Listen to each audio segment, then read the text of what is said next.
Okay, so parallel lines, right? In this case, we've got a set of 3 parallel lines, okay?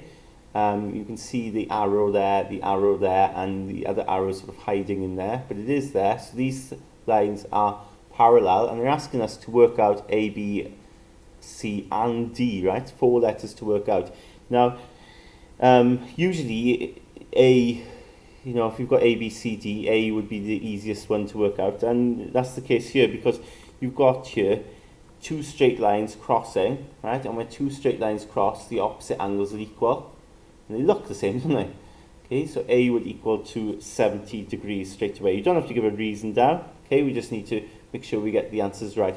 And what I would advise you to do is to fill in every angle in here. So once you know it, you can write 70 there, okay? And you might be tempted to work out this angle as well then, okay?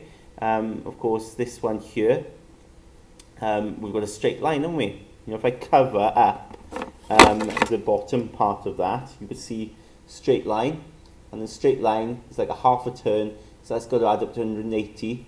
So if that's 70, this is going to be 110, isn't it? Okay? And of course then, you've got the same principle here, opposite angles, 110. Okay? And then we filled in that there, it might help us down here then. And of course, what I want you to see here now is that for B, we've actually got the C rule. Okay?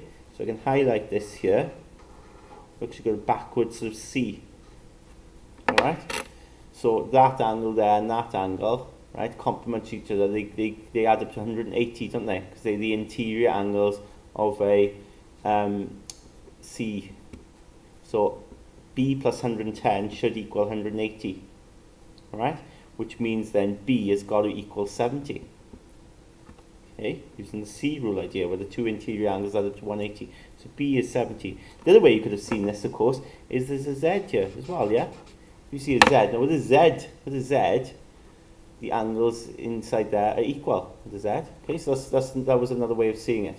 So B is 70. Now we're on to this one here, right? And this can provide a little bit of a challenge for us, right? We've got these 2 dashes here which show these lines are equal, okay, in length.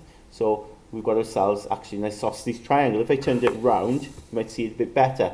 An isosceles triangle here, okay? Now we've got to work out C and D, and before panicking over it, what we should do is try and work out angles that we know. For instance here, I know this is 110, don't I? Okay, it's exactly the same as what I've got up there. This here is also 110, okay?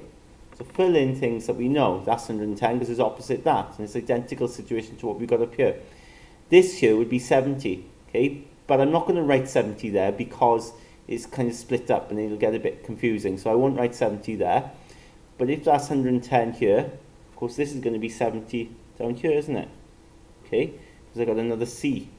Okay, got another C there.